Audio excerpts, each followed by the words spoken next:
Hey, what's up guys? Just want to do a quick video. I just thought as I'm driving here in a little bit of a rainy weather in Cape Town in summer, I just want to reflect on the recent or imminent launch of the Tank 300 diesel model. Sorry, there's someone at my window.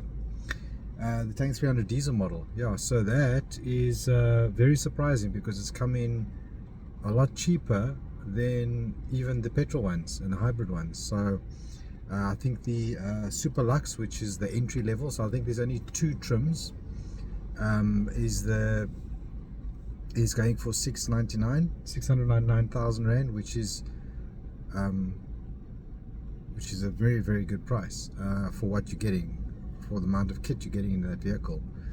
And then the Ultra, which gives you, the front lockers, the Napa leather seats, the heated steering wheel, heated and cooled seats. What else you get? Yeah, I think that's basically the additional features you get on the Ultra, and that's going for 739,000 rand, which is cheaper than I paid for my car, which is the Tank Ultra petrol.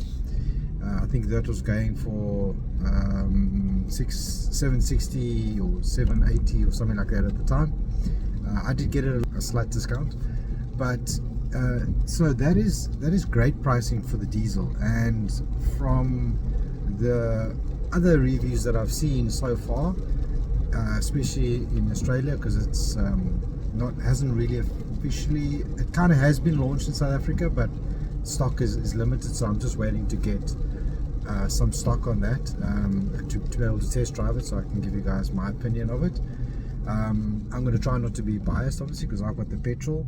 I do love the petrol because it is a smooth engine, so you don't have that clatter or the clunk or anything associated with the diesels. But they say that the tank is very well insulated, and they've done a really good job at sort of bringing down the NVH, the noise, vibrations and harshness. What they do say is that the suspension is stiffer, so maybe it doesn't have such a compliant ride, and that's because it now has a higher capacity, a load capacity. I think it's now up to 500 kilos that you can load onto the vehicle, compared to, I think the Ultra, which I've got, is I think 390 or something like that, 400 kilograms.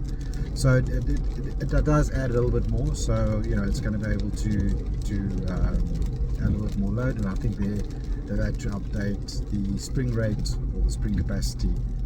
So ride quality, maybe it's a little bit less, but it will be able to be more capable for overlanding and loading up with a few accessories. So in my view, it's adding a lot of value for the kind of vehicle that you get. And what I noticed is that they've actually released, in the diesel, they've released the hybrids, the HEVs, instrument panel, driver infotainment software, which does have a few extra bells and whistles. And that is, one of them is the off-road mode. So that gives you the inclinometer and the angle meter things, and like the nice graphics for the off-road mode. So it gives you those things in the diesel, I think. Yeah, I think in both though, in the Super Lux and the Ultra. So I'm gonna check that out to make sure that is accurate. But from what I've seen, that it does have that feature in the Ultra. So now you get basically front locking differential, center, rear locking differential, amazing traction control. Like, I think you've even got pothole mode in there, which is like amazing.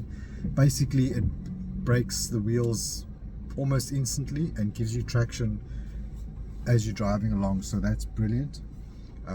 I've tested in this vehicle. There's some videos on my channel showing you that. I even reverse, and it does exactly the same thing. It just keeps locking the wheels as you're going without any locking differentials.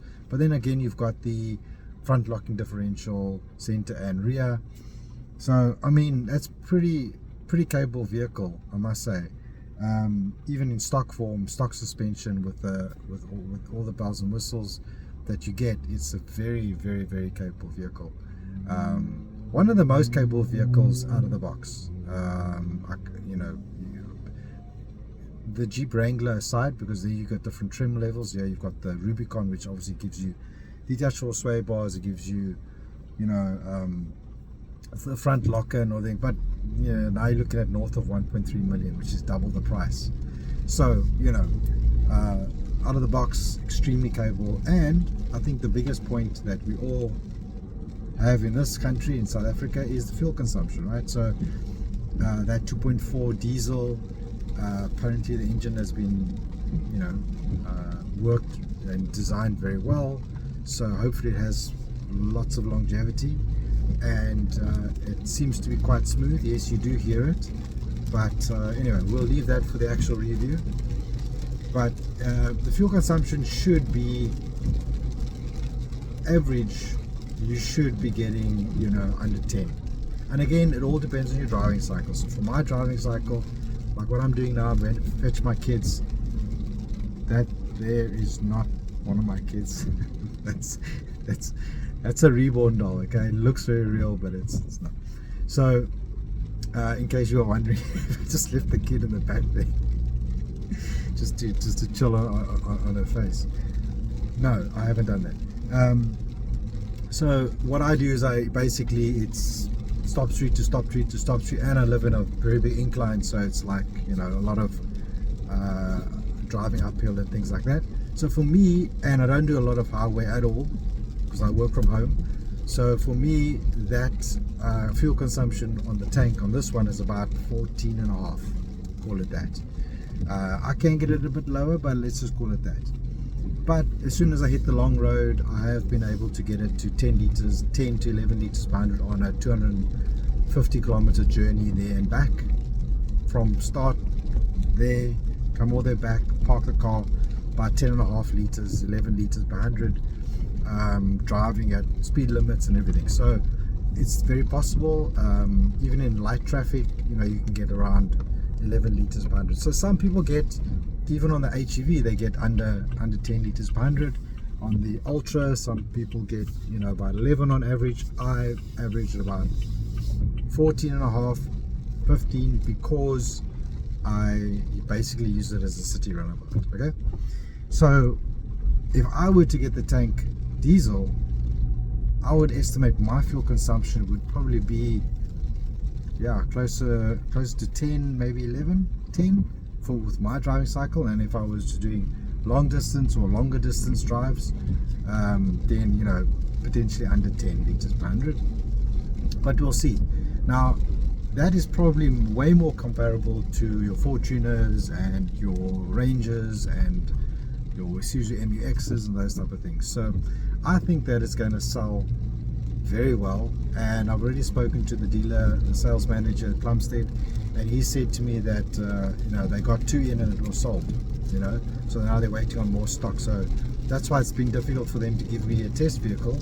I could go to other dealerships, I suppose, but I just feel comfortable with them. So I'm going to wait until I get the vehicle, but that's why they take me long to give me the vehicle, because they're kind of selling them, and they have a demo unit, but it's also quite busy.